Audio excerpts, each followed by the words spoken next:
भारत माता की। सभी लोग दोनों भुजाओं को उठाकर बोलेंगे भारत माता की।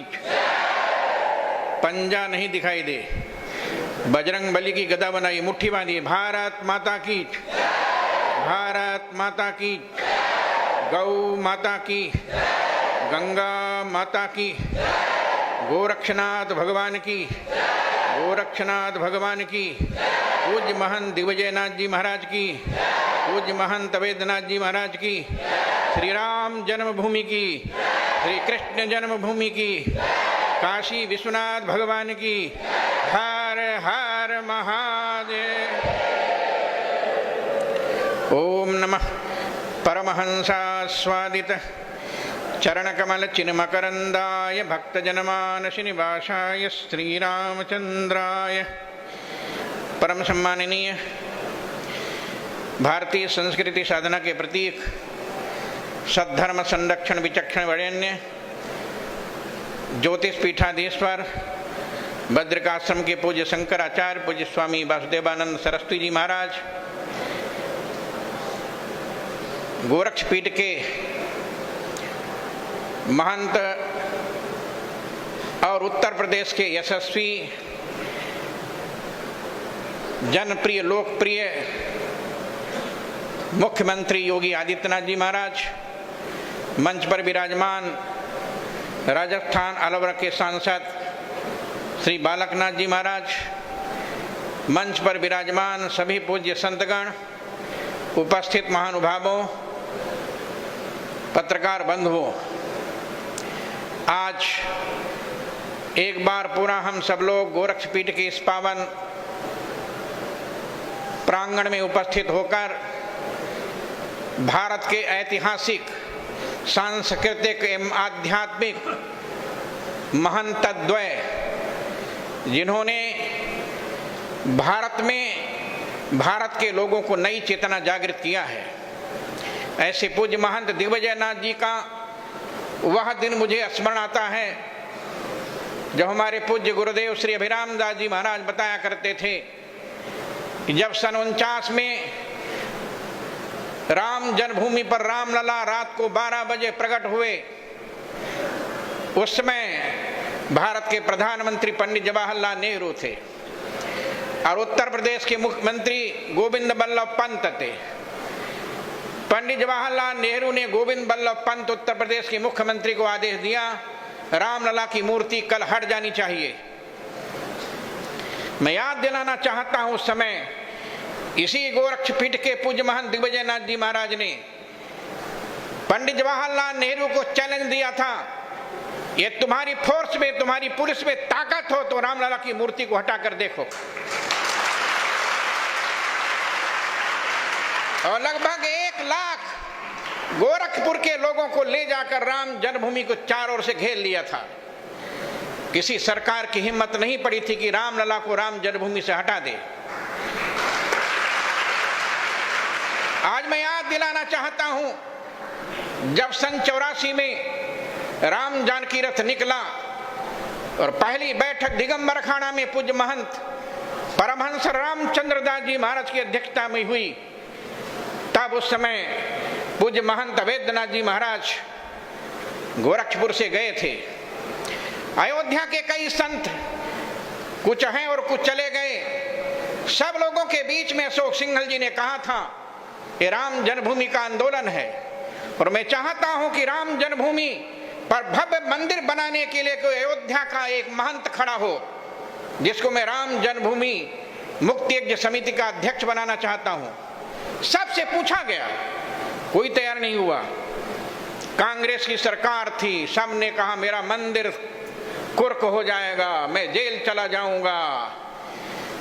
जब राम जन्मभूमि मुक्ति यज्ञ समिति का अध्यक्ष बनने के लिए अयोध्या का कोई महंत तैयार नहीं हुआ, उस समय पूज्य महंत अवैधनाथ जी महाराज ने खड़े होकर कहा, अशोक जी, जब कोई तैयार नहीं है तो गोरक्ष पीठ का यह महंत अवैधनाथ तैयार है राम जन्मभूमि पर भव्य रामलला मंदिर निर्माण करने के लिए। और उनके नेतृत्व में राम जन्मभूमि की लड़ाई लड़ी गई। उस लड़ाई में लगभग 25 बार मैं भी जेल गया। था। हमारे अयोध्या के संत, अयोध्या के महंत भेजे लगे और लाखों राम भक्त पूरे देश के जेलों में ठूस दिए गए थे। याद दिलाना चाहता हूं, मुलायम सिंह यादव ने कहा था परिंदे भी पर नहीं मार सकते,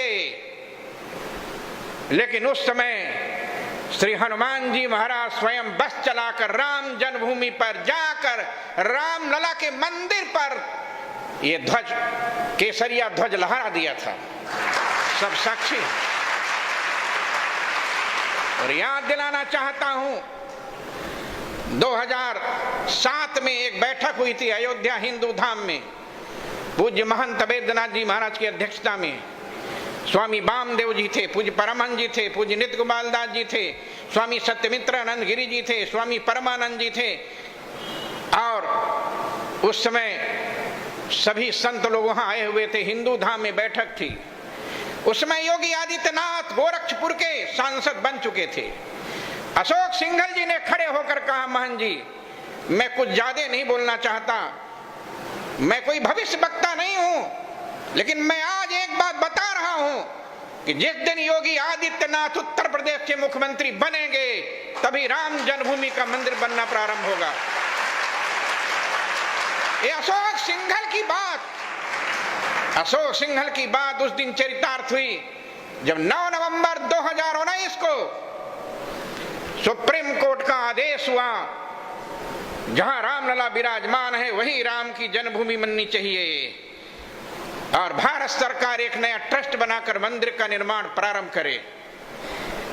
आज मैं याद दिलाना चाहता हूं कि 2020 5 अगस्त को जब भारत के माननीय प्रधानमंत्री नरेंद्र मोदी जी और उत्तर प्रदेश के यशस्वी मुख्यमंत्री योगी आदित्यनाथ जी रामलला के दरबार में पहुंचे, उसमें सभी संत लोग विराजमान थे। और जब भूमि पूजन शिलान्यास हुआ, उस समय हमारे पास में कुछ संत लोग बैठे हुए थे और हमसे पूछ रहे थे कि वेदांती जी रामलला का मंदिर तो बनना शुरू हो जाएगा, लेकिन विश्व हिंदू परिषद ने कहा था काशी विश्वनाथ और भगवान कृष्ण का मंदिर भी बनना चाहिए। हमने कहा चिंता मत कीजिए, वो समय भी आने वाला है, वो समय जल्दी आएगा जब योगी आदित्यनाथ के मुख्यमंत्री रहते हुए काशी विश्वनाथ मंदिर भी प्रारंभ हो जाएगा। और अभी जब मैं यहां आ रहा था तो 11 सितंबर को वाराणसी की कोर्ट ने निर्णय दे दिया कि जहां पर भगवान शंकर विराजमान थे वहां पर औरंगजेब ने मंदिर को तोड़कर मस्जिद बनाया था, इसलिए वही भगवान शंकर की भूमि है। और याद दिलाना चाहता हूं, जैसे योगी आदित्यनाथ के मुख्यमंत्री रहते हुए राम जन्मभूमि पर भूमि पूजन शिलान्यास हुआ, मंदिर बनना प्रारंभ हो गया, वैसे ही योगी आदित्यनाथ के रहने पर काशी विश्वनाथ का मंदिर भी बनना प्रारंभ हो जाएगा। और याद दिलाना चाहता हूं, एक दिन ऐसा अवसर आएगा कि मथुरा की कृष्ण जन्मभूमि पर भी योगी आदित्यनाथ के मुख्यमंत्री रहते हुए मंदिर बनना प्रारंभ हो जाएगा। आज मैं निवेदन करना चाहता हूं, भारतीय संस्कृति की सुरक्षा के लिए, भारतीय अध्यात्म जगत और सांस्कृतिक सुरक्षा के लिए भगवान गोरखनाथ ने योगी आदित्यनाथ को इस मठ पर भेजा है। और याद दिलाना चाहता हूं, लोग कहते हैं जब हम लोगों ने सन 84 में राम जानकी रथ प्रारंभ किया था, तब लोगों ने कहा था, मैं बताना चाहूंगा, और कहा था वेदांती जी इतने धर्म के धर्माचार्यों को एक मंच पर कौन बैठा सकता है? हमने कहा कौन बैठा सकता है? कहा जैसे मेढक को तराजू में तौला नहीं जा सकता, वैसे कई संप्रदायों के संतों को, जगत गुरुओं को एक मंच पर बैठाया नहीं जा सकता। लेकिन मैं आज निवेदन करना चाहता हूं, राम जानकी रथ चलने के बाद देश के सभी शंकराचार्य, देश के सभी रामानुजाचार्य, देश के सभी रामानंदाचार्य, देश के सभी वल्लभाचार्य, देश के सभी निम्बार्काचार्य, देश के सभी जगत गुरु एक मंच पर बैठकर निर्णय लिए और वो दिल्ली का मंच था। उस दिल्ली के मंच पर रामलीला मैदान पर बैठकर निर्णय लिया था सज्जनों, और आज वह निर्णय दिखाई दे रहा है। योगी आदित्यनाथ के नेतृत्व में 2 मंदिर बनना प्रारंभ हो गया और तीसरा मंदिर भी शुरू होने वाला है। पूज्य महंत वेद्यनाथ जी महाराज सन 70 में जब पहली बार मैं यहां आया था तब ये मंदिर नहीं था, छोटा सा मंदिर था। पूज्य महंत वेद्यनाथ जी महाराज वहीं पर खड़े थे। पूज्य अभिराम दास जी महाराज के साथ, गुरुदेव के साथ आया था। पत्थर पड़े हुए थे, मंदिर का निर्माण चालू था। और इसके बाद गोरक्षपीठ कितना विस्तार लिया। पूरे गोरखपुर में कई विद्यालय, महाविद्यालय, इंटर कॉलेज, डिग्री कॉलेज, ये पूज्य महंत वेद्यनाथ जी के देन है। और मैं अपने जीवन की घटना बताऊं, सन 96 में योगी आदित्यनाथ जी यहाँ के पीठ के महंत बन चुके थे। डॉक्टर मुरली मनोहर जोशी जी 3 दिन का प्रवास था गोरखपुर में, संयोग से मैं भी उसी बीच में आ गया। महंत वेद्यनाथ जी महाराज ने डॉक्टर मुरली मनोहर जोशी से कहा, जोशी जी कान खोल कर सुन लो, इस बार चुनाव मैं तब लड़ूंगा जब वेदांती को टिकट मिलेगा तब। ये पूज्य महंत वेद्यनाथ जी महाराज ने डॉक्टर मुरली मनोहर जोशी जी से कहा था। और डॉक्टर मुरली मनोहर जोशी ने कहा बिल्कुल आपकी बात सत्य होगी। और इसके बाद पहली बार मुझे सन 96 में टिकट मिला मछली शहर से और मैं उस लोकसभा चुनाव में जीता। आज निवेदन करना चाहता हूं, अब इस देश के अंदर जिन्होंने धर्म और संस्कृति को समाप्त करने का कुचक्र रचा था, अब वो समाप्त हो चुका है। अभी तो 300 के पार पहुंचा है। 2024 के लोकसभा में भारतीय जनता पार्टी 400 के पार करेगी।